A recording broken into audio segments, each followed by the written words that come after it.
네, 오늘 우리에게 주신 하나님의 말씀은 신약성경 누가복음 7장 18절에서 23절까지 말씀입니다. 누가복음 7장 18절에서 23절까지 제가 한 절, 여러분들 한 절 그렇게 교독하도록 하겠습니다. 혹시 화면에 띄워주시면 그렇게 하겠습니다. 제가 먼저 읽겠습니다. 요한의 제자들이 이 모든 일을 그에게 알리니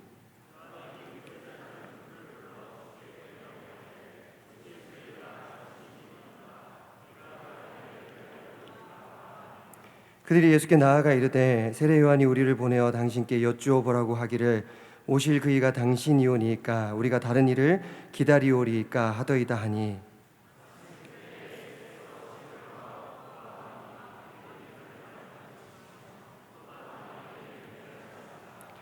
예수께서 대답하여 이르시되 너희가 가서 보고 들은 것을 요한에게 알리되 맹인이 보며 못 걷는 사람이 걸으며 나병 환자가 깨끗함을 받으며 귀 먹은 사람이 들으며 죽은 자가 살아나며 가난한 자에게 복음이 전파된다 하라.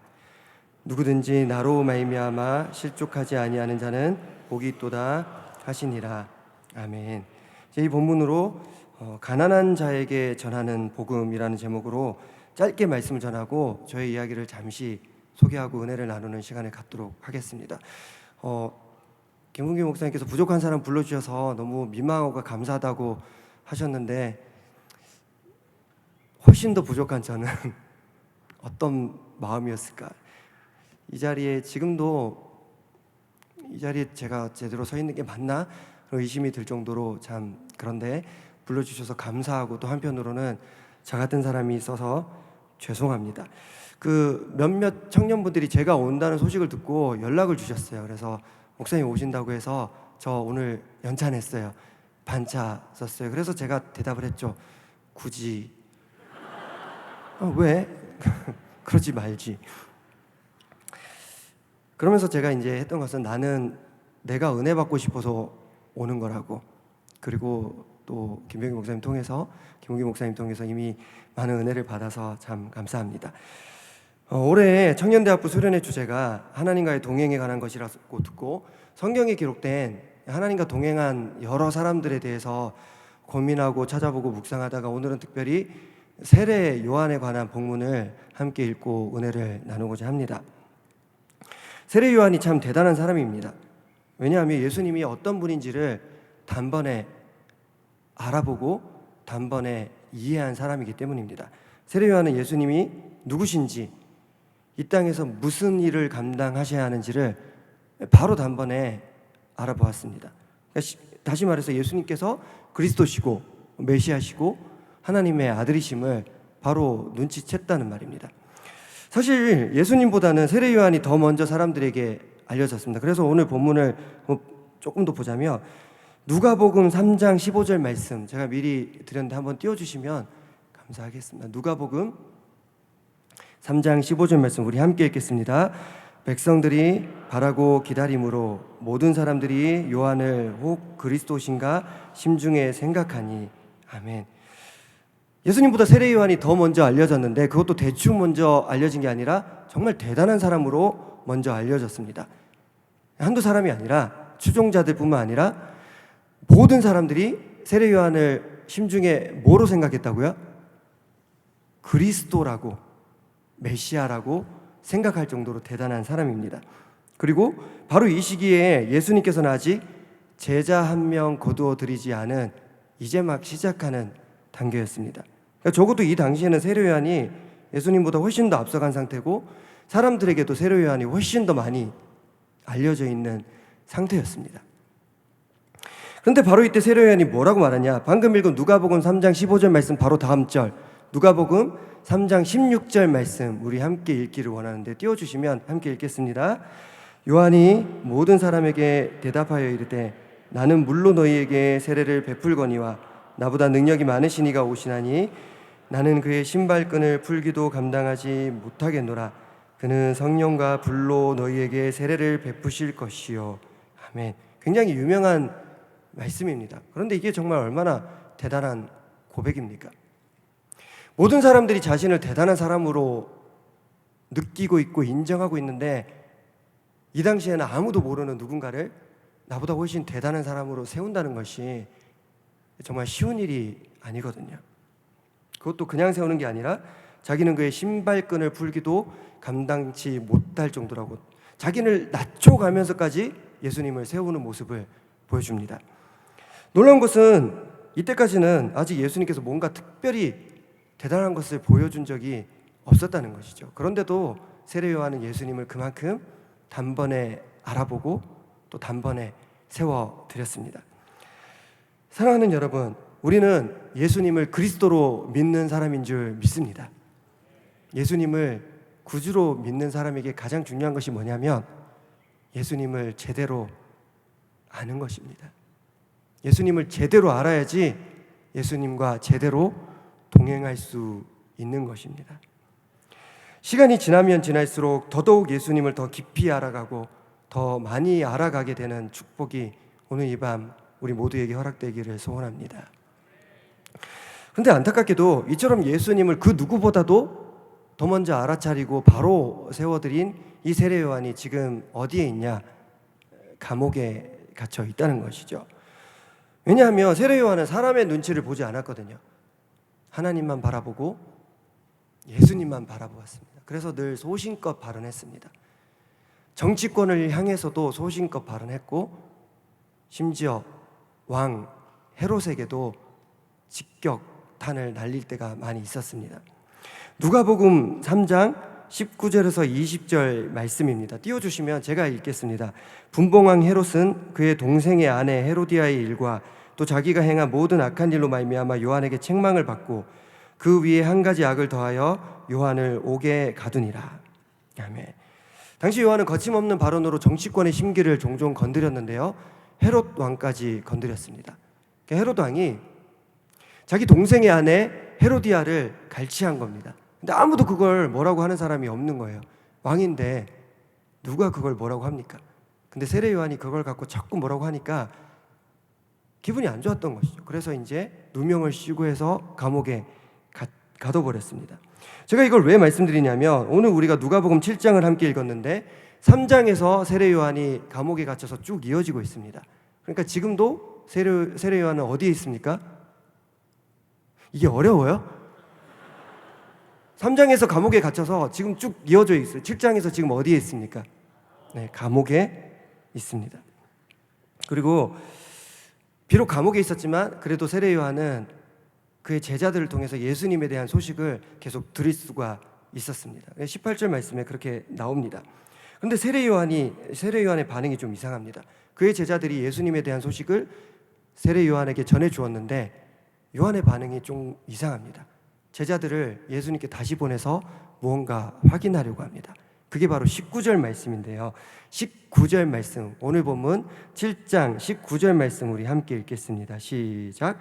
요한이 그 제자 중 둘을 불러 주께 보내어 이르되 오실 그이가 당신이오니까 우리가 다른 일을 기다리오리까 하라 하매. 아멘. 그 누구보다도 예수님을 먼저 알아본 사람이 세운 사람이 세례 요한이었습니다. 그런데 지금 세례 요한이 뭐라고 묻고 있냐면 예수님 진짜 그리스도 맞습니까? 혹시 아니면 우리가 지금 다른 사람을 기다려야 되는 거 아닙니까? 그렇게 묻는 것이죠. 이 지금 세례 요한이 시험 든 거예요. 그토록 대단했던 믿음의 사람이, 정말 많은 일을 감당하였던 사람이 이런 믿음 없는 소리를 하고 있으니까 우리도 참 당황스럽지만 예수님조차도 이런 질문을 하고 있는 세례 요한을 향해 이렇게 말씀하십니다. 오늘 우리가 함께 읽었던 본문 마지막 절 23절 말씀입니다. 누구든지 나로 말미암아 실족하지 아니하는 자는 복이 있도다 하시니라. 그러니까 지금 세례 요한이 상태가 실족한 상태라는 것입니다. 시험에 들었다는 것이죠. 그러므로 우리는 명심해야 됩니다. 시험에 빠지지 않도록 조심하고 또 조심하고 조심해야 합니다. 우리는 언제 어디서든지 시험에 빠질 수 있습니다. 여기에 모여있는 사람들, 늦은 밤에 이 자리에 모이는 사람들 정말 믿음 있는 사람들입니다. 근데 우리 중에 그 누구도 세례 요한보다 더 믿음 있는 사람 아무도 없습니다. 그런데 세례 요한이 시험 들 정도면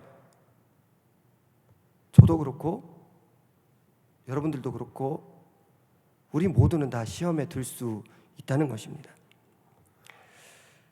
시험에 빠지지 않도록 언제나 매일매일 예수님과 더 가까워지고 동행하기 위해 오늘 이 밤도 예수님께 나아가는 걸음걸음이 되어야 할 줄로 믿습니다. 그렇다면 이제 우리의 시선은 세례 요한의 이 질문에 대한 예수님의 대답을 향해야 합니다. 예수님께서 어떻게 대답하셨습니까? 세례 요한이 시험에 빠져서 했던 질문, 오실 그이가 당신 맞습니까? 아니라면 우리가 다른 사람을 기다려야 하는 거 아닙니까? 이 질문에 대해서 예수님께서 이렇게 대답하셨습니다.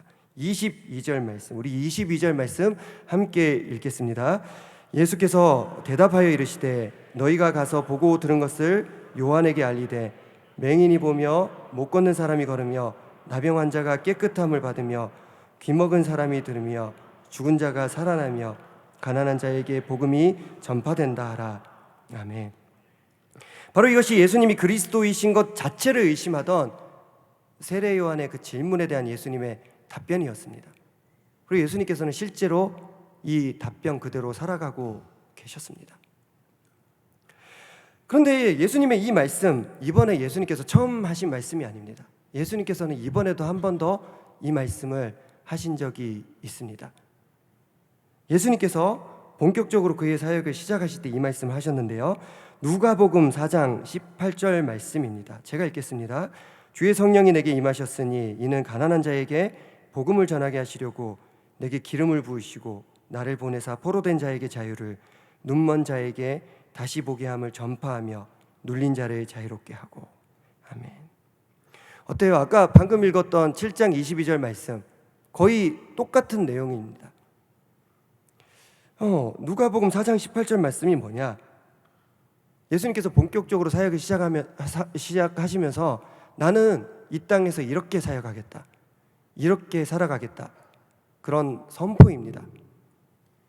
목사로 치면 부임 설교, 취임 설교 같은 것입니다. 각오입니다. 그리고 처음 그 말씀 그대로 살아가고 계셨던 것이죠. 그리고 예수님께서 누가복음 4장과 7장에서 두 번에 걸쳐서 말씀하셨던 이 똑같은 내용의 말씀 구약 성경에도 있습니다. 이사야 선지자가 오실 메시아를 예언하면서 하셨던 말씀인데 이사야 61장 1절 말씀입니다. 제가 읽겠습니다. 주 여호와의 영이 내게 내리셨으니 이는 여호와께서 내게 기름을 부으사 가난한 자에게 아름다운 소식을 전하게 하려 하심이라. 나를 보내사 마음이 상한 자를 고치며 포로된 자에게 자유를, 갇힌 자에게 노임을 선포하며. 아멘. 결국 이 똑같은 말씀이 성경 전체에서 세 번에 걸쳐서 반복되어 나타나고 있는 것입니다. 처음에는 이사야 선지자가 나중에 오실 메시아가 이런 모습으로 오실 것이라고 예언하셨고, 그리고 예수님께서 내가 이렇게 사역하겠다고 취임 설교하셨고, 나중에 예수님이 그리스도이신지 의심하는 세례 요한의 질문에 대해서 나 이렇게 살고 있다라고 똑같은 대답을 하셨습니다. 우리 예수님께서는 가난한 사람들에게 복음을 전해 주시기 위해서 오셨습니다. 이사야 61장에는 아름다운 소식을 주기 위해서 오셨다고 하셨습니다. 눈먼 자에게는 밝히 봄을, 갇힌 자에게는 자유를, 억눌린 자에게는 해방을 주시기 위해서 오셨습니다. 하나님께서 창조하셨고 하나님께서 만드신 이 나라이기 때문에, 이 세상이기 때문에 억눌린 자도 없고 가난한 자도 없고 불쌍한 사람도 없는 그런 샬롬의 세상을 만들기 위해서 예수님께서 이 땅에 오셨다는 것입니다. 다시 말해서 낮은 자리에서 낮은 사람들과 동행하기 위해서 이 땅에 오신 것입니다. 바로 이것이 당신이 진짜 그리스도 맞냐라는 질문을, 세례 요한의 질문에 대한 예수님의 답변입니다. 그리스도의 정체성이 뭐냐? 너희와 함께하겠다, 동행이었다는 것입니다. 이런 동행의 예수님을 우리가 구주로 믿고 이런 예수님과의 동행을 원한다면 이런 예수님을 우리가 닮아가야 하고, 이런 예수님처럼 우리 역시 낮은 자리에서 낮은 자들과 동행하는 삶을 살아야 할 줄로 믿습니다. 그게 예수님께서 실천한 동행의 삶이었고 진짜 그리스도 맞냐는 질문에 대한 예수님의 대답이기 때문입니다. 그리고 오늘 수련회 우리가 예물을 모으는 것, 다 낮은 자리에서 어려움 겪고 있는 누군가를 위해서 쓰인다고 하는 동행의 의지입니다.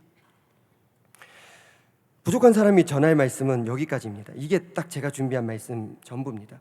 솔직히 말씀을 전하고 있는 지금 이 순간에도 저 같은 사람이 계속 말씀을 전하기보다는 빨리 내려가서 다른 목사님 통해서 은혜 받으시는 게 더 나을 것 같다는 생각을 하는데, 이 시간에 간증이 포함되어야 된다고 해서 저의 있는 그대로의 이야기를 조금 더 전하도록 하겠습니다. 사실 지난주에 연락을 저도 받고 안 돼요, 제가 어떻게 가요?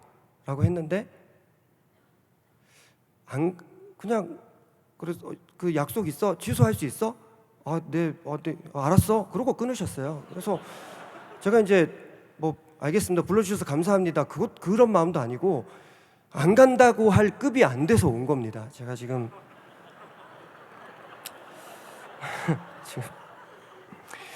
아시다시피 저는 지금 개척교회를 섬기고 있습니다. 그리고 개척교회를 섬기면서 도움의 손길을, 동행의 발길을 참 많이 경험하고 있습니다. 처음 시작부터가 그랬습니다. 제가 5명의 성도님들과 함께 교회를 개척하게 됐는데요, 그 5명의 성도님들 제가 알던 사람들이 아닙니다. 한 번도 본 적도 없고 만나본 적이 없는 그런 사람들과 교회를 개척하게 됐습니다. 그 5분의 성도님들, 좋은 목사님을 모시고 교회를 세우고 싶었습니다. 그래서 기도하면서 큐티도 하면서 또 매주 사례비를 들여가면서 목사님을 모시고 설교도 듣고, 또 그 전에 좋은 관계를 맺었던 목사님들께 연락해서 우리와 함께하자, 동행하자, 함께 교회를 만들어 나갑시다, 연락도 많이 했다고 합니다. 그런데 그 목사님들도 다 사정이 있고 이게 참 쉽지가 않지 않습니까? 5명과 함께 시작을 한다는 것이. 그래서 잘 되지 않았나 봅니다.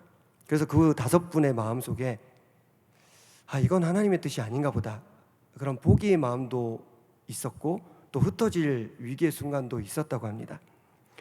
그런 상황에서 한 성도님이 개인적으로 돕고 있던 한 선교사님이 계셨는데, 그 선교사님께 연락해서 우리 목사님이 잘 청빙이 안 된다고 좋은 목사님 좀 소개시켜 달라고 기도 부탁했다가 그 선교사님이 저를 소개해 주셔서 그 5분과 제가 연결된 것입니다.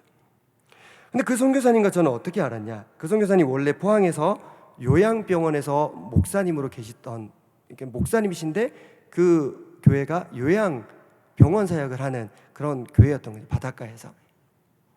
그리고 그 당시 저는, 믿으시기 바랍니다, 해병대 학사장교로 포항에서 군복무를 하고 있었습니다. 제가 이제 육군 군대 사병으로 들어갈 수 있는 그게 나왔는데, 제 아버지께 연락을 드렸더니 기다려 보라고. 그렇게 해서 저는 아버지께서 좀 아는 군인들도 있고 해서 면제시켜 주나 보다, 그래서 내가 신의 아들이구나, 막 그런 생각을 했습니다. 그런데 4학년 졸업할 때까지도, 거의 그때까지도 소식이 없길래 진짜 면제인가 보다, 우리 아버지 진짜 힘 있다, 그렇게 생각했는데 해병대 모병관으로부터 연락이 왔습니다. 그래서 학사장교로 지원이 됐으니까 다음 주 목요일에 체력 테스트 받으러 포항으로 오라고. 그러니까 저를 낳으셨으니까 제 주민번호를 아니까 그 교회에 다니시는 그 해병대 그 장교분들 통해서 대신 지원한 겁니다. 포항에서 군복무하면, 그 장교로 군복무하면 편하게 군생활 왔다 갔다 할 수 있으니까 집에서. 그러니까 이게 발상이, 편하게 군생활 하라고 해병대에 집어넣는 것 자체가 굉장히 놀라운 분이십니다. 근데 어쨌든 그것도 제가 서울에서도 지원할 수 있었거든요. 서울에서 지원했으면 그냥 서울에서 체력 테스트 받으면 되는데 포항에서 지원하셔가지고 포항까지 가서 체력 테스트를 받았습니다. 근데 재수없게 합격해가지고 장교로 군생활 했습니다. 근데 장교로 군복무를 하다 보면 사병들이 뭔가 잘못하거나 실수를 하거나, 그러니까 누구를 구타를 하거나 타령을 한다거나 그러면 징계를 해야 됩니다. 근데 징계 중에, 흔한 징계 중에 하나가 영창이라는 것이 있습니다. 뭐 피아노가 아니라 이제 군대에 있는 감옥이라고 생각하시면 됩니다. 짧게는 4박 5일, 길게는 9박 10일 이렇게 이제 보내야 됩니다. 근데 저는 단 한 번도 영창을 보내지 않았습니다. 왜냐하면 이게 너무 불쌍한 거예요. 사람은 누구나 실수할 수 있잖아요. 그리고 그 억압된 환경 속에서는 실수를 더 할 수도 있거든요. 그리고 그 당시에는 영창이라도 보내면 전역해서도 그게 기록이 남아 있었어요. 그래서 나중에 취업도 잘 안 됐습니다. 예를 들어서 누군가를 때려서 구타, 그래서 영창 9박 10일 하면 전역해서도 그게 기록이 남는 거예요. 그러면 취업하려고 이력서 내도 때 보면 군대 있을 때 영창 갔다 왔네, 사유 구타, 그러면 뽑겠습니까? 그래서 저는 가만히 보면 때린 애랑 맞은 애랑 둘 다 같이 잘못을 했더라고요. 그래서 둘이를 같이 보냈습니다. 영창에 보내는 대신 그 요양병원에 봉사활동을 보냈습니다. 4박 5일 혹은 9박 10일. 그러니까 영창에 갔다 온 기록이 남지 않는 것이죠. 그리고 군대밥 먹지 않고 맛있는 싸제밥 먹고 바다 보면서 수시로 쉬고, 그리고 사람들이 걔네들은 죄를 지어서 벌 받으러 가는 줄 알았는데 사람들이 다들 봉사활동 왔다고 생각하니까 너무 고마워하는 거예요. 도와주셔서 감사합니다. 진짜 와주셔서 감사합니다. 오히려 더 친해지고 많이 회복돼서 군대로 복귀했습니다. 지금도 저에게 그때 고마웠다고 연락해주는 친구들이 있습니다. 그래서 잠시 동행했는데 그게 지금까지의 동행으로 이어져서 참 감사합니다. 근데 공교롭게도 지금 현재 우리 지금 개척교회에서 섬기고 있는 그 옛섬교회 성도님 중에 한 분이 그 당시 그 17년 전쯤에 그 목사님 병원 교회로 목사님 만나러 갔다가 그 군인들 봉사활동하는 걸 본 거예요. 여기가 군대도 아닌데 왜 군인들이 있냐고. 그래서 목사님께서 그 당시에 말씀하셨죠. 젊은 장교가 있는데 봉사활동 수시로 보내준다고. 봉사활동 수시로 보내준다는 건 그만큼 사고가 있었다는 것인데 어쨌든 그렇게 이게 이야기를 해주셨죠. 그렇게 이제 15년에서 17년 정도가 흘러서 이제는 선교사님으로 그분이 가 계신데 좋은 목사님 좀 청빙될 수 있도록 기도해달라고 했더니 그 목사님께서 그때 그 봉사활동 보내주던 그 젊은 장교가 지금 목사님이라고, 한번 만나보라고. 그렇게 해서 만나게 된 겁니다. 돌아봅니다. 17년 전에 영창을 안 보내주고 그냥 호의를 베풀었다는 이유로 17년이 지나서 개척교회를 섬기게 될 줄 알았다면 차라리 그때 영창을 보낼 걸 그랬나, 그런 생각을 먼저 했습니다. 아니 그러니까 진심, 여기서 거짓말하면 안 되니까. 그렇지만 더한 마음은 작은 동행이 더 큰 동행으로 이어진다는 사실이 정말 놀라웠습니다. 감사했습니다. 그 이후로 이어지는 만남과 동행, 그리고 동역의 순간들 역시 마찬가지입니다. 급하게 제가 겁도 없이 사택도 없고 사례비도 정해져 있지 않은 상황에서 가겠다고 대답을 했고 사택을 구해야 되는 상황이었습니다. 저는 서울에서 본동 제1교회라는 곳에서 부목사로 사역하고 있었으니까 그 지역에 살고 있는 성도님들께서 부동산 다니면서 집을 구해야 했습니다. 그리고 바로 첫 부동산에서 바로 집 계약을 하게 됩니다. 누가 살 거냐 공인중개사께서 물어보니까 우리 개척교회 이제 시작하는데 오실 목사님께서 사실 것이다. 그럼 그분 이름으로 계약해야 된다. 그래서 황대석 목사님이다. 그랬더니 그 공인중개사 분께서 우리 목사님인데 라고 하더래요. 그래서 계약서에는 주민번호도 다 있어야 되니까 제가 그 성도님께 제 신분증을 찍어서 카톡으로 보내드렸더니 그걸 보고 그 공인중개사 분이 그 자리에서 펑펑 울더래요. 진짜 우리 황대석 목사님이다. 명성교회 청년이었던 것입니다. 그 지역이 부동산이 엄청 많은데 하필 처음 간 그곳에서 하필 그 친구가 있을 때 만나서 계약을 하게 된 것입니다. 이게 얼마나 놀랍고 감사한 일입니까? 그렇게 만난다는 것도 신기하고 더더욱 신기한 것은 저를 별로 좋지 않게 생각하는 사람이 그때 공인중개사로 있었으면 저는 집도 못 구하고 그 교회도 못 갈 뻔했는데 그래서 저를 좋게 생각해 주시는 분이 그 공인중개사로 있었다는 것이 참 놀랐습니다. 제가 보니까 대학부 지체들 중에는 한 10년 전쯤에 제가 엠프렌즈 사역할 때 저한테 혼났던 친구들이 있는 것 같아요. 그 친구가 만약에 공인중개사로 있었다면 제가 그때 저한테 많이 혼났던 친구들에게 제가 이 자리를 빌어서 그래도 제가 담대하게 선포하자면 미안하다. 난 너희들이 이렇게 잘할 줄 몰랐다. 그리고 그때는 너희들이 잘못했다. 아무튼 저는 매일 집으로 오갈 때마다 그 부동산 앞에서 잠시 차를 멈추고 기도합니다. 진심으로, 심장으로 감사합니다. 모두 다 소개할 수 없지만 이외에도 너무 많은 도움과 동행의 손길을 받았습니다. 어느 날 누가 갑자기 연락 주셔서 교회 홈페이지 만들어주고, 교회 헌금 봉투 만들어주고, 명성교회 청년들의 손길과 발길, 눈길과 말길들이 큰 힘이 되었습니다. 제가 알리지도 않았는데 제 카톡 프사 바뀐 거 보고 제일 먼저 달려와 주신 김병규 목사님, 너무 감사합니다. 오셔서 필요한데 꼭 쓰라고 봉투를 내미셨는데, 그래서 뭐 감사하다는 게 아니라 이거를 내가 아무렇게나 쓰면 안 되겠다 해서 거기에 또 누군가의 헌금을 보태서 우리 교회 의자를 샀습니다. 그래서 제가 그 자리에 앉아서 기도할 때마다 목사님 생각이 많이 납니다.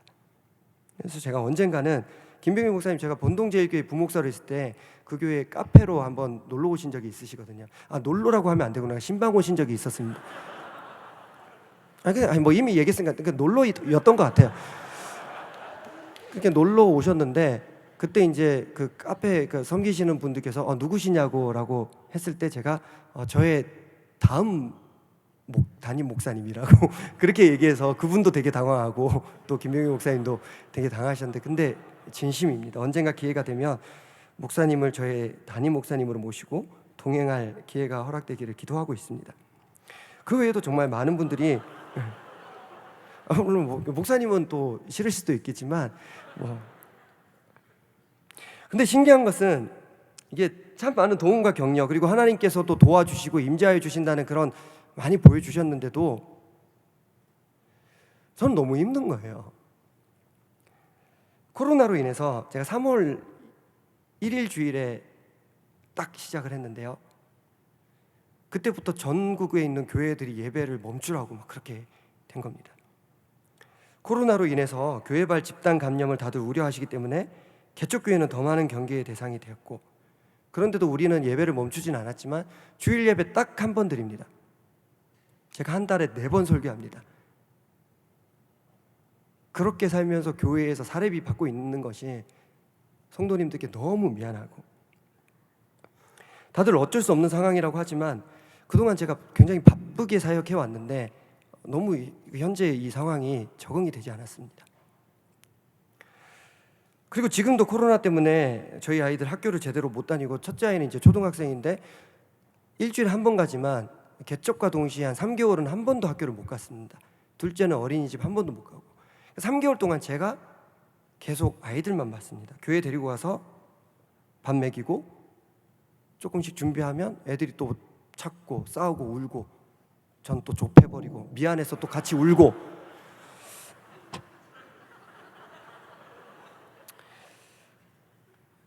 그래서 이럴 때마다 이게 제가 그리고 아내도 목사인데요.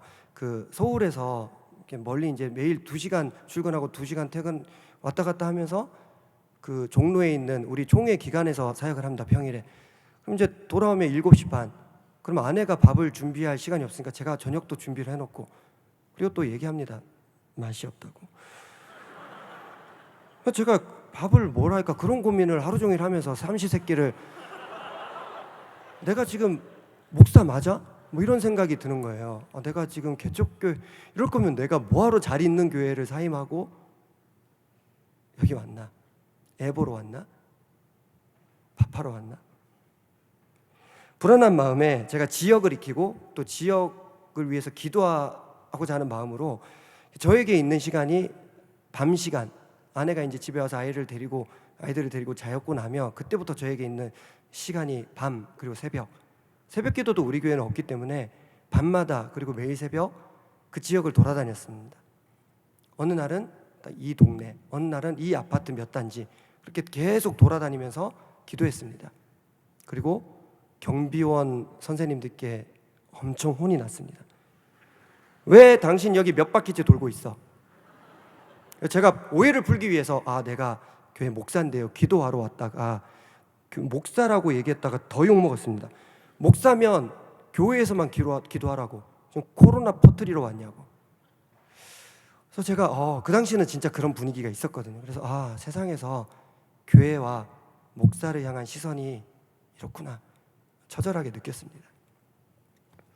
바로 이때 하루는 제가 직전에 섬기던 본동제일교회 한 집사님께서 연락을 주셨습니다.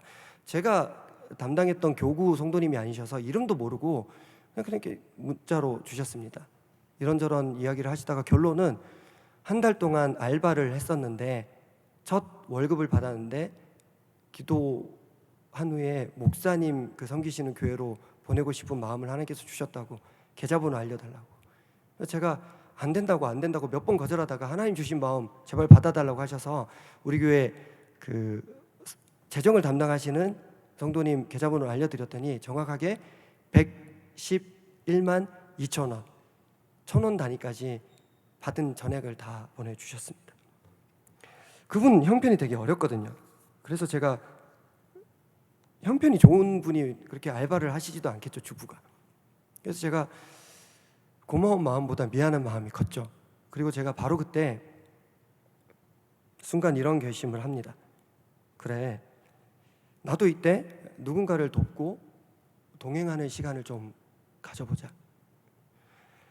지금 우리 예성교회는 재정적으로 큰 문제가 없습니다. 건물 보증금 얻은 보증금도 다 7월, 8월 달에 다 지불을 했고요. 매달 월세도 꼬박꼬박 잘 내고 있습니다. 사례비도 풍족하게 받고 있습니다. 반주자가 있는데 사례비 드리면서 반주자를 모시고 있고 매달 개쪽과 동시에 선교사님 돕고 있습니다. 다만 코로나 상황에서 교회 모임이 아직 매주 주일 예배 한 번밖에 없을 때 나도 이분처럼 알바해서 다른 누군가를 도우면 좋겠다 이런 생각이 들었습니다. 사례비는 내가 받아서 헌금 생활하고 우리 가정 생활하는 데 쓰고 대신 알바해서 버는 돈은 내가 다른 누군가를 돕는 데 다 쓰겠다. 그렇게 해서 시작한 알바가 건강음료 새벽 배달 알바였습니다. 왜냐하면 아까도 말씀드렸듯이 제가 그나마 쓸 수 있는 시간이 밤 그리고 새벽이었거든요. 매일 새벽 하루 6시간 정도 건강음료를 집집마다 배달하는 것입니다. 근데 솔직히 이게 너무 힘든 거예요. 이런 일을 해본 적도 없고 몸도 힘들고 이게 죄를 짓는 것도 아닌데 아파트 엘리베이터에 누가 같이 타면 괜히 민망한 거예요. 나를 어떻게 볼까? 최근에는 새벽에 비가 너무 많이 왔습니다. 그래서 더 힘들었습니다. 중요한 것은 돈도 별로 못 벌었어요. 매일 새벽 6시간을 걸어 다녔는데 100만 원을 못 버는 거예요. 이게 때려치우고 싶은 마음이 오늘 새벽에도 매일매일 찾아오지만 그래도 누군가를 도울 수 있다는 마음에 지금 2달 좀 넘게 이 일을 하고 있습니다. 그리고 그렇게 번 돈으로 지난달에는 쌀이 없는 개척교회에 찾아가서 쌀을 놓고 온 적도 있고 사모님이 수술하셔야 되는데 수술비가 없다는 목사님 사연을 듣고 그 교회에 가서 사모님 수술비에 보태세요 하고 헌금하고 온 적도 있고 이번 달은 또 어디로 가야 될지 기도하고 있습니다. 그리고 참 감사한 것은 지금 제가 배달을 하고 있는 지역이 저희 집과 교회 딱 사이 지역입니다. 거기가 어디냐? 제가 새벽에 기도하러 돌아다니다가 욕먹고 쫓겨났던 지역입니다. 지금은 수고한다는 소리 들어가면서 그 지역을 돌아다니고 있습니다. 이제는 익숙해져서 배달하면서 기도도 계속합니다. 그리고 한 달 전에는 알바를 하나 더 하게 됐습니다. 건강음료 배달이라는 것이 좀 빨리 시작하고 빨리 끝내면 저는 좀 편할 것 같은데 일찍 시작하면 그게 밤새 따뜻해지기 때문에 음료가 상합니다. 그래서 무조건 밤 12시 지나서 해야 됩니다. 그래서 제가 아이들 저녁밥 먹이고 아내 저녁 식사 해놓고 좀 잤다가 일어나서 다시 가서 한다는 게 평생 일찍 자고 일찍 일어나던 사람인데 너무 힘든 거예요. 그래서 저녁에 자지 않고 그 시간을 버틸 만한 아르바이트가 또 뭐가 있을까 알아보다가 식당 직원 퇴근 버스 기사 알바 자리가 눈에 들어왔습니다. 저녁 9시부터 밤 11시까지 큰 식당인데 직원분들 한 20-30명 정도를 사시는 곳까지 다 퇴근시켜주고 다시 식당에 버스를 대고 나면 이제 건강음료 배달해도 되는 시간이 됩니다. 그래서 제가 대형 면허도 있고 해서 이거 하면 좋겠다 싶어서 지원했는데 1차에 바로 합격을 해서 그 알바를 지금 한 달 조금 넘게 하고 있습니다. 근데 처음 시작할 때 기분이 좀 별로였습니다. 면접할 때 본업을 물어보셔서 제가 본업이 목사니까 목사라고 대답했다가 잘릴 뻔했습니다. 신천지 아니에요? 그런 말을 들어봤고요. 교회에서 코로나 옮으면 우리 식당에 코로나 없는 거 아니에요? 제가 볼 땐 식당이 훨씬 더 위험한 것 같은데 마스크 다 벗고 처먹고 있는데, 그래서 제가 그렇게 말할 수는 없고 조심하겠다고. 어쨌든 채용은 됐지만 대신 경고를 듣습니다. 대신 절대로 목사인 걸 티내지 마시라고. 그냥 아저씨는 그냥 기사라고. 그리고 전도하지 말라고.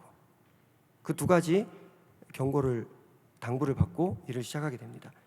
그렇게 첫날 운전을 하려고 갔더니 직원분들이 구석에서 조촐하게 저녁 식사를 하고 계셨습니다. 여러분들 식당 가서 보시면 그 식사 한참 바쁠 때는 그 직원분들이 식사 못하지만 좀 지날 때 보면 구석에서 그 식당에서 파는 음식은 못 먹더라도 약간 식사하시는 거 보신 적 있으시죠? 그분들도 그렇게 식사를 하고 계셨습니다. 그래서 저는 집에서 식사를 하고 왔으니까 커피 한 잔 뽑아서 마시면서 언제쯤 나오시나 보고 있었습니다. 근데 한 직원분이 저한테 와서 이러시는 겁니다.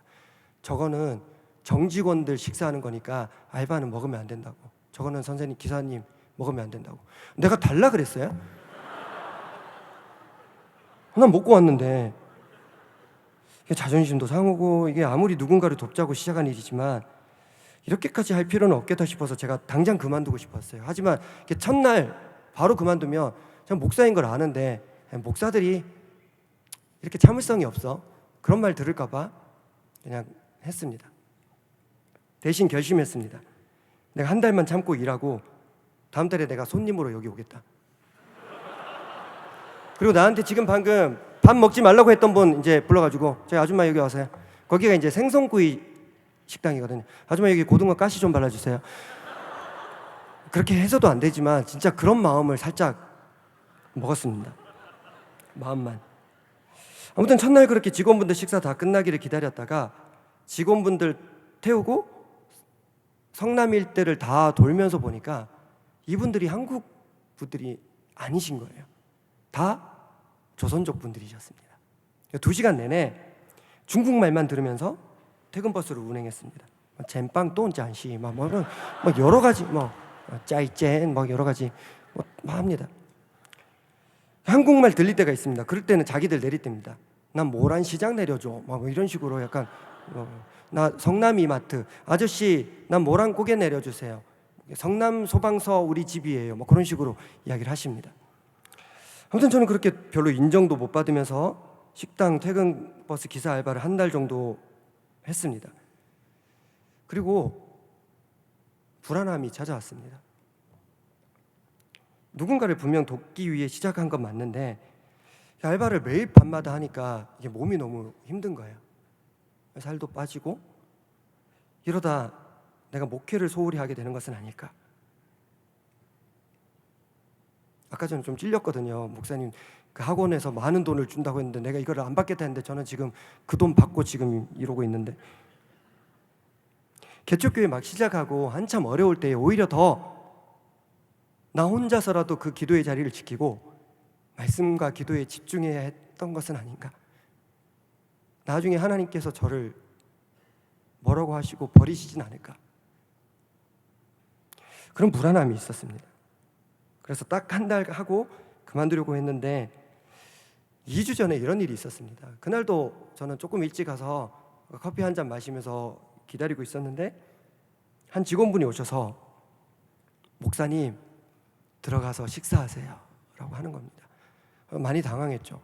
목사인 거 티내지 말라고 했고 저는 제가 본업이 목사라고 얘기한 적도 없고 식사하겠다고 한 적도 없는데 목사님 들어가서 식사하세요. 그래서 너무 당황해서 얼떨결에 밥 먹고 왔는데 가서 또 먹고 그리고 거기서 이제 주방에서 다 서서 이제 이렇게 붙어서 이렇게 먹는 거라서 어색하기도 해서 빨리 나와서 차 준비하러 나왔습니다. 그리고 차량을 운행하는데 그날따라 좀 이상했습니다. 평소에 아저씨 나 여기 내려주세요, 아저씨 모란고개요, 아저씨 야탐역이요, 그랬는데 그날따라 목사님 야탐역이요, 목사님 모란역이요, 목사님 모란고개요. 굉장히 당황스러웠습니다. 그래서 제가 마지막 직원분 내릴 때 물었습니다. 자, 퇴근 차량 이용하시는 분들 그래도 이름을 다 외웠기 때문에 그분 이름 불러가면서 무슨 선생님 왜 오늘 저한테 목사님이라고 하시는 거예요? 저 어떻게 아셨어요? 그냥 아저씨라고 부르라고 나 그게 편하다고. 근데 그분이 어눌한 한국말로 이렇게 말씀하십니다. 같은 정직원이라도 우리는 한국 사람 아니라고 다들 무시하는데 목사님은 우리 무시한 적 없지비.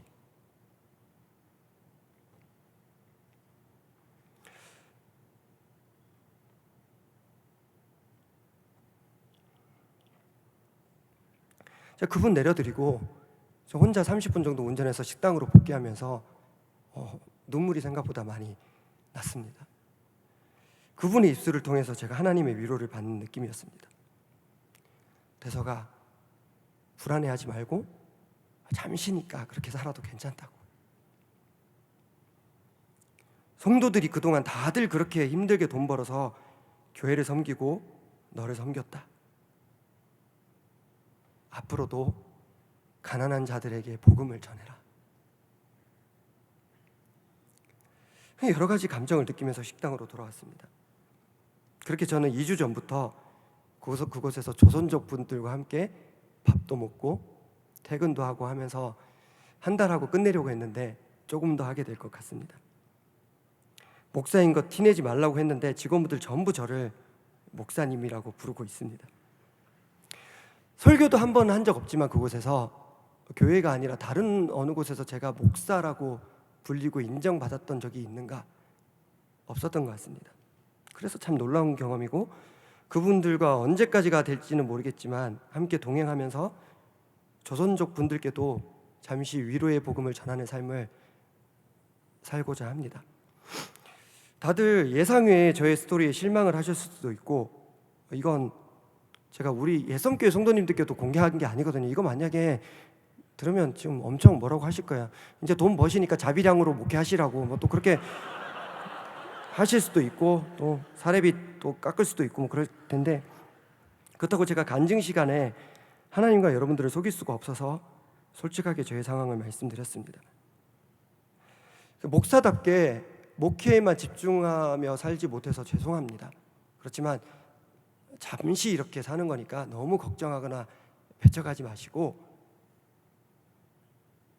위에서 기도로 동행해 주시면 감사하겠습니다. 수련의 주제가 WWG라고 듣고 동행이라는 주제로 어떤 말씀을 전할까 고민을 참 많이 했는데 오늘 아침까지도 새벽 배송하면서도 계속 WWG 나 뭐 그러다가 문득 이런 생각이 들었습니다. 맞아, 나 진짜 요즘 일 많이 하고 있는데. 맞아, 나 진짜 요즘 밤마다 엄청 걷고 있는데. 그리고 매 순간 와우, 하나님께서 함께하고 계심을 느끼고 있는데. 이 시간을 준비하면서 이 주제에 맞게끔 은혜를 끼쳤어야 되는데 이 주제 자체가 저를 향한 주제인 것 같아서 너무 감사했습니다. 은혜를 전하기보다는 받기만 하고 돌아가는 것 같아서 미안하지만 참 감사했습니다. 말씀을 맺겠습니다. 제가 말씀 서두에 세례 요한이 감옥에 있으면서 시험에 들었다는 이야기를 살짝 전했습니다. 세례 요한이 얼마나 열심히 살았습니까? 얼마나 예수님 제대로 알았던 사람입니까? 목숨 걸고 일했고 목숨 걸고 예수님 위해서 걸어 다녔습니다. 그러나 그런 대단한 사람도 시험 들 수 있는 것입니다. 홀로 감옥에 있고 예수님과 멀어지면 시험 들 수 있는 것입니다. 그럴 때는 일이 먼저가 아니라 걸음이 먼저가 아니라 잠시 멈추더라도 예수님께 나아가셔야 됩니다. 그리고 다시 회복되셔야 되고 다시 동행하셔야 되고 다시 예수님을 만나야 할 줄로 믿습니다. 아마도 세례 요한은 예수님의 대답을 통해 다시 회복되었을 것입니다. 예수님이 진짜 그리스도이심을 다시 믿을 수 있었을 것입니다. 비록 여전히 감옥에 갇혀 있었지만, 예수님과 떨어져 살고 있었지만, 그리고 그러다가 돌아가셨지만 죽을 때까지 예수님과의 동행을 실천할 수 있었을 것입니다. 혹시 지금 지쳐 있는 분은 없으십니까? 할렐루야. 혹시 지금 시험에 들어있지만 괜찮은 척하고 살고 계신 분은 없으십니까? 나의 신앙에 대해서, 나의 교회에 대해서, 나의 걸음에 대해서 불안한 분은 없으십니까? 오늘 이 밤 예수님을 초대하고 다시 만나시기 바랍니다.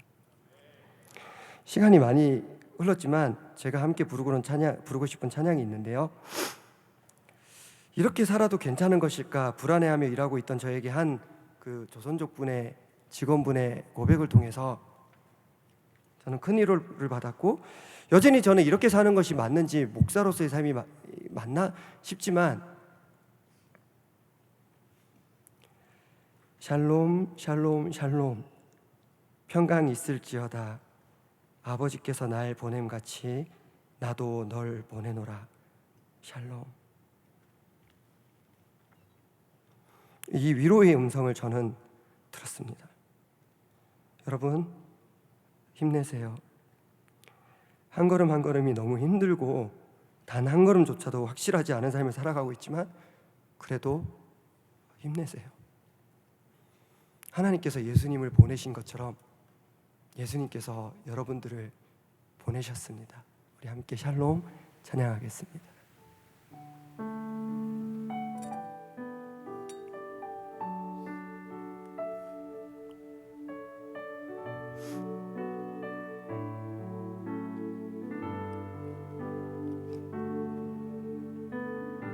샬롬 샬롬 샬롬 샬롬 샬롬 샬롬 샬롬 샬롬 내니 두려워 말아라. 나의 아들 나의 딸아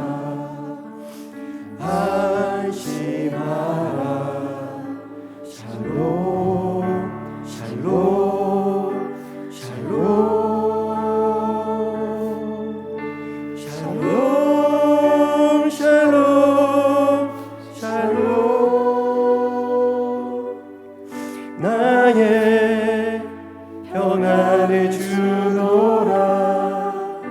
세상과는 다른 평안 두려워 마라.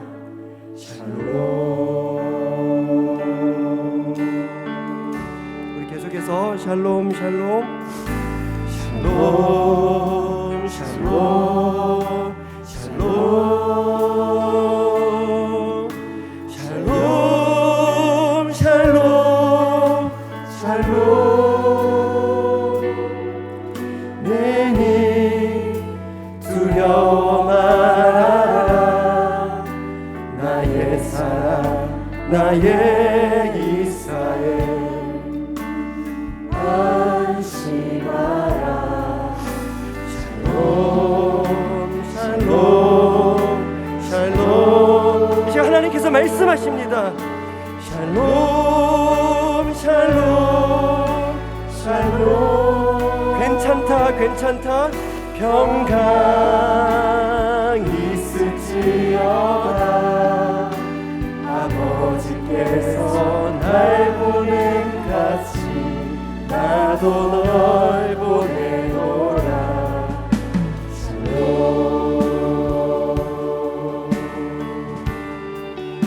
우리 다시 한번 샬롬 샬롬 샬롬 샬롬 샬롬 샬롬 샬롬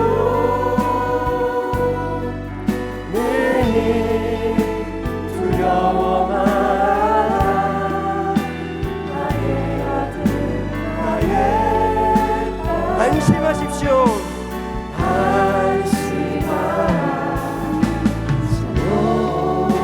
샬롬 샬롬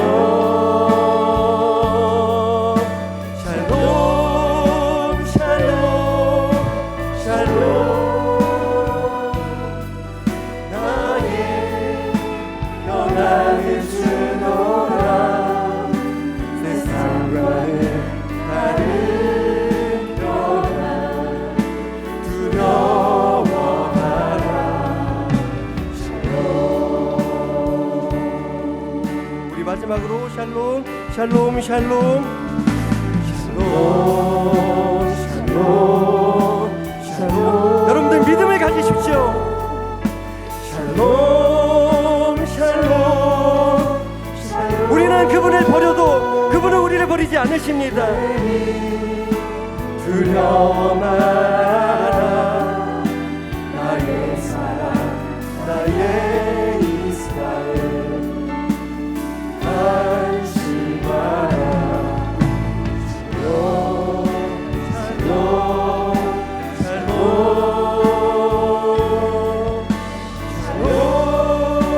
샬롬 샬롬 평안 있을지어다 아버지께서 날 보낸 같이 나도 널 보내노라 샬롬. 우리 계속해서 샬롬 샬롬 믿음으로 선포합시다. 우리 명성교회의 샬롬 샬롬. 우리 코로나로 고통을 겪고 있는 이웃들에게 샬롬이 샬롬. 우리 수혜를 입은 사람들에게도 이 시간 샬롬이 샬롬. 나의 걸음걸음 가운데 샬롬. 저 폭력당해도 샬롬. 우리 안 믿는 가족들에게도 샬롬. 우리 청년대학부에도 샬롬.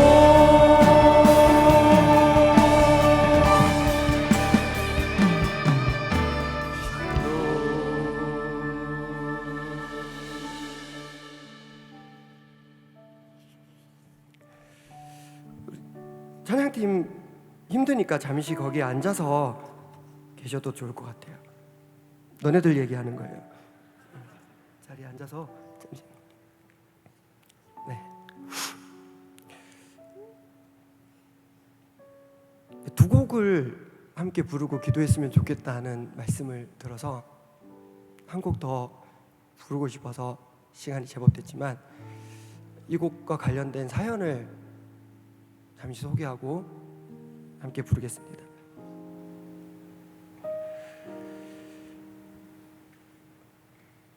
문득 이런 생각이 듭니다. 여기 계신 다른 목사님들에 비해서 제가 이 자리에 설 자격이 진짜 없다. 이분들과 비교할 것도 없이 저는 명송교회에서 단에 설 자격이 별로 없습니다. 저는 명송교회에서 자라면서 은혜를 누린 것도 아니고 청년대학부 생활을 경험한 것도 아니고 교육자로 왔다가 교육자로 나갔기 때문에 제가 아무리 명성교회 사랑하고 그리워한다고 해도 오랜 시간 성도 시절부터 이 자리를 지켜왔던 분들에 비해서는 저의 사랑은 약할 것이고 저의 충성심조차도 약합니다. 교육자로서도 저는 되게 짧게 있다가 갔습니다. 제가 처음 명성교회 온 날은 더 가관입니다. 제가 대학교 99학번인데요 대학교 2학년 때, 그러니까 2000년이죠 2000년 때 제가 어느 날 명성교회 처음 방문했습니다. 그것도 되게 불손한 의도를 가지고 명성교회를 방문했습니다. 레포트를 쓰려고 했는데 자료 구하려고. 레포트 주제 대형 교회의 문제점. 그리고 실제로 문제점을 엄청 많이 발견했습니다. 주일에 왔는데 엄청 막히는 거예요. 여기 그때 새성전도 없고 그때 구성전밖에 없었지만 구성전 보고 제가 딱 썼어요. 됐다 크다. 그리고 엄청 막히는 거 보면서 주민들의 불편함은 생각하지 않는가. 구성전 지하 1층 로비로 갔더니 그때 TV가 있고 장의자가 몇 개 있으면서 그 TV 보고 예배 드리시는 분들이 계신 거예요. 그래서 제가 상식적으로 이해가 안 됐거든요.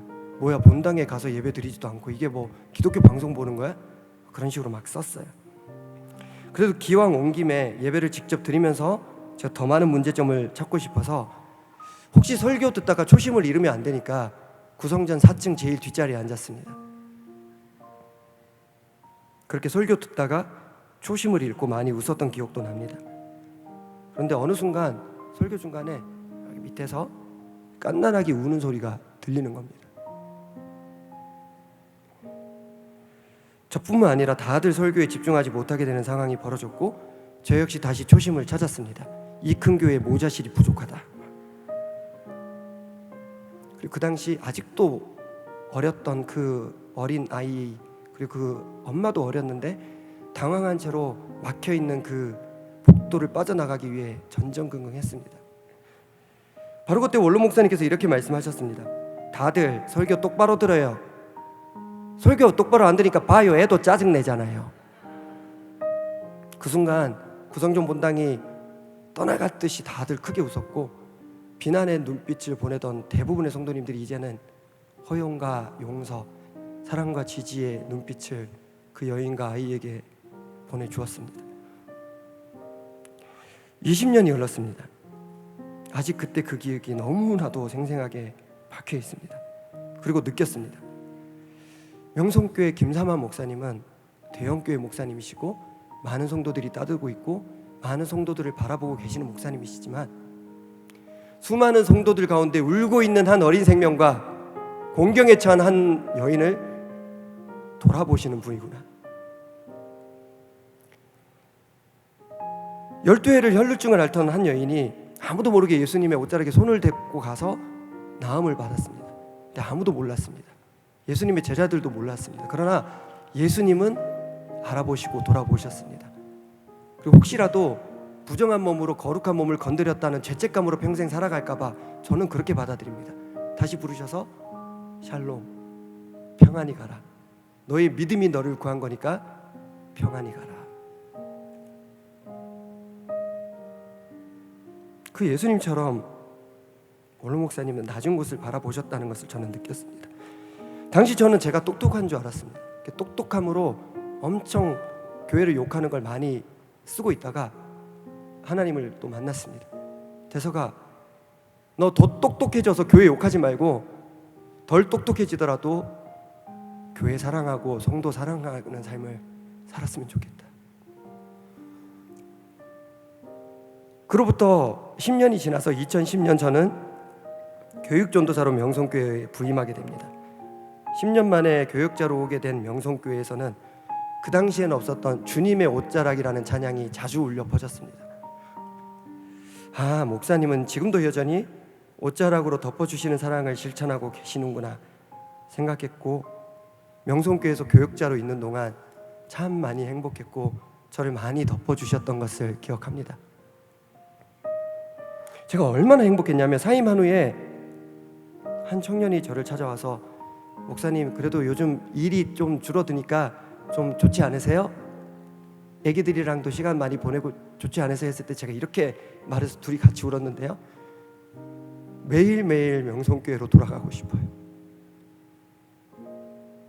우리 교회 성도님들이 듣고 계실 수도 있는데 이 영상 지금도 그렇습니다. 저는 매일매일 돌아오고 싶은 마음으로 지금 그 자리에서 열심히 살아갑니다. 그 정도로 돌아오겠다는 말이 아니라 그 정도로 여기가 행복했습니다. 그리고 2010년에서 또 10년이 흘러서 2020년 오늘 저는 말도 안 되는 것이지만 청년대학부 수련회 때 잠시 말씀을 전하러 이 자리에 서 있습니다. 앞으로 10년 후를 기대합니다. 2030년 우리는 또 어떤 모습으로 어떻게 살고 있을까? 다시 만날 그날에 부끄럽지 않도록 우리 하나님과 동행하는 삶을 계속 살아가기를 원합니다. 그리고 다시 만날 그때를 기대하며 하나님 향한 우리의 노래를 멈추지 마시기를 부탁드립니다.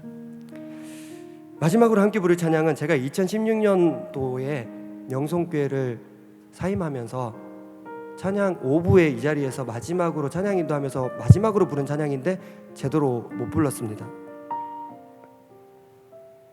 이 곡을 어떻게 알게 되냐면 너무나 사랑하는 담임 목사님, 저한테는 하나 목사님이라는 호칭이 더 익숙한데요, 하나 목사님께서 청년부 설교 마치시고 찬양하시면서 펑펑 우시면서 이 찬양을 부르셨거든요. 아버지 목사님은 오직 주님을 외칠 때 아들 목사님은 예수 나의 모든 것을 부르짖는 모습을 보면서 저도 많이 울면서 은혜 받았습니다. 비록 적은 작은 사람이지만 평생 명성교회와 목사님 여러분들과 기도하며 동행하겠습니다. 예수 나의 모든 것 함께 찬양하겠습니다.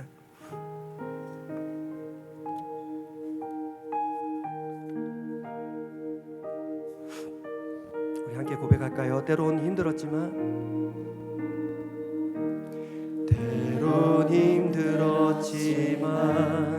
나의 정한 이 길을 후회하지 않아요.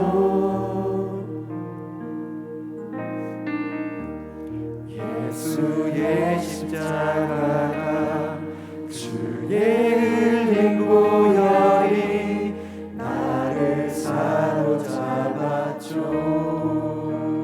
이제껏 살아온 삶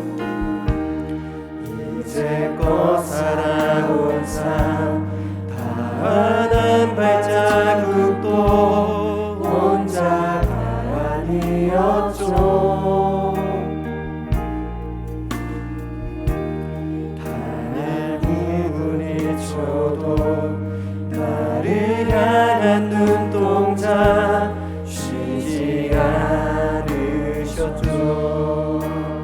이 시간 손에 가진 건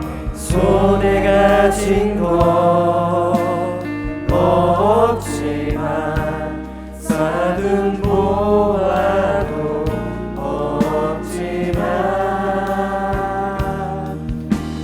주의 사랑으로 날 채우니 난 만족하네.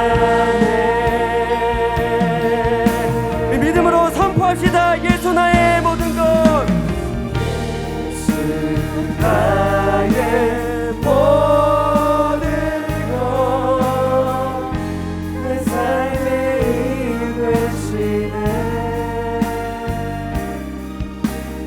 우리 기도 쉬지 않으리라. 다시 만날 그때 기대하며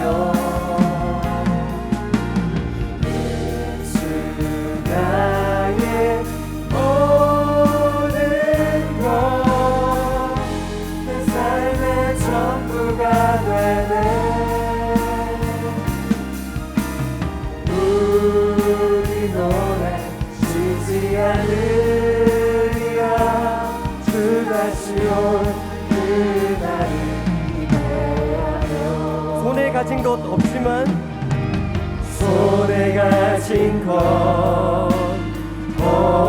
걱정하지 마십시오. 쌓은 보아도 없지만 주의 사랑으로 날 채우니 난 만족하네. 우리 가능하신 분들은 다 일어나셔서 예수 나의 모든 것, 내 삶의 이유 되시네. 주님만 있으면 됩니다. 우리 기도 쉬지 않으리라. 다시 만날 그때 기대하며 예수 나의 모든 것, 내 삶의 전부가 되네.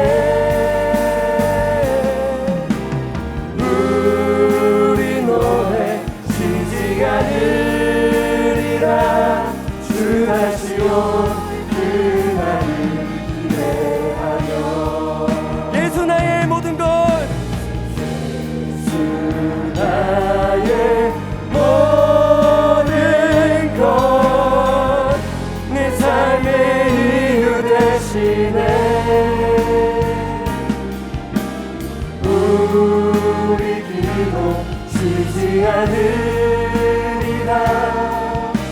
다시 만날 그때 기대하며 예수 나의 모든 것 내 삶의 전부가 되네. 우리 노래 쉬지 않으리라. 주 다시 올 그날을 기대하며. 우리 이 시간 함께 기도할 때 결단하는 시간이 되기를 원합니다. 우리 이 시간 이렇게 고백합시다. 예수님만 있으면 됩니다. 예수님만 있으면 됩니다. 예수님만 있으면 됩니다. 예수님만 있으면 됩니다.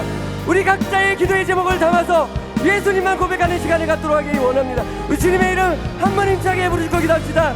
주여! 하나님! 하나님, 우리가 주님의 다른 것들을 바라보며 살아왔음을 고백합니다. 하나님, 우리가 온전히 주님을 바라보게 하여 주시옵소서. 주여! 인도하여 주시옵소서. 주님!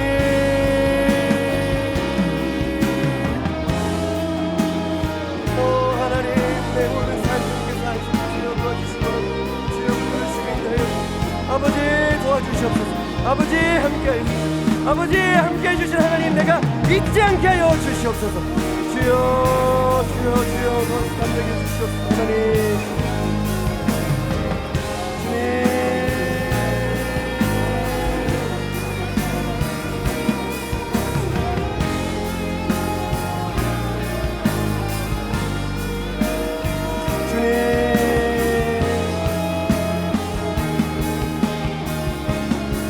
예수 나의 모든 것, 예수 나의 모든, 다시 회복하기를 원합니다.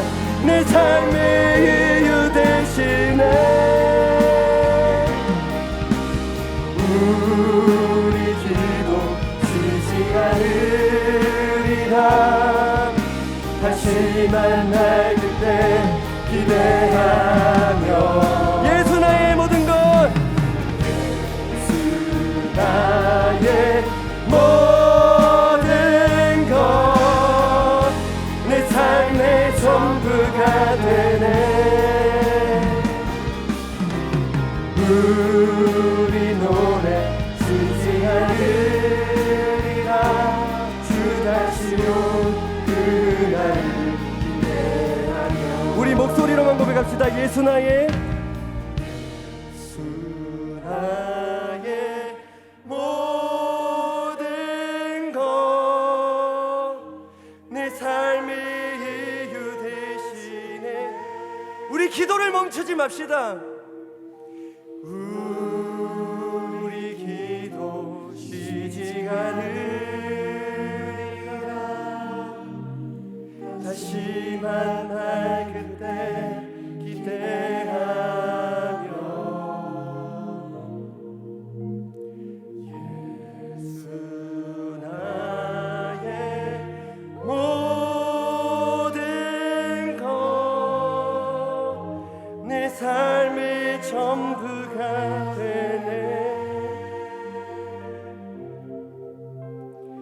우리 노래 쉬지 않으리라. 주 다시 올 그날을 기대하며 우리 시간 잠시 조용히 하나님과 동행했던 그 자리에 앉으셔도 좋습니다. 두 눈을 꼭 감고 고개를 숙이고 돌아봅시다. 하나님이 분명히 내 삶에 없었던 것 같은데 동행하셨던 순간이 언제였던가. 사실 늘 동행하고 계셨거든요. 저 아까 전에 토크쇼 하면서 되게 마음이 그랬어요. 최재훈 형제 내가 아는데 이름을 못 불러줘서 나 다시 만나면 미안하다고 해야 되겠다. 김문규 목사님 찬양이도 하실 때 제가 잠시 화장실 갔다 왔는데 갔다 오다가 그 길목에서 바로 최재원 형제를 만났습니다. 사람과 사람의 만남도 동행도 하나님이 즉각 이루어주시는데 여러분들 예수님 만나고 싶으시면 만나게 될 줄 믿습니다. 큰 소리로 기도하지 않아도 좋습니다. 명송교회에서, 우리 교회에서 그동안 받은 은혜, 좋았던 때 생각하면서 조용히 주의 이름, 주님 이름 한번 조용히 부르짖고 기도하겠습니다. 주여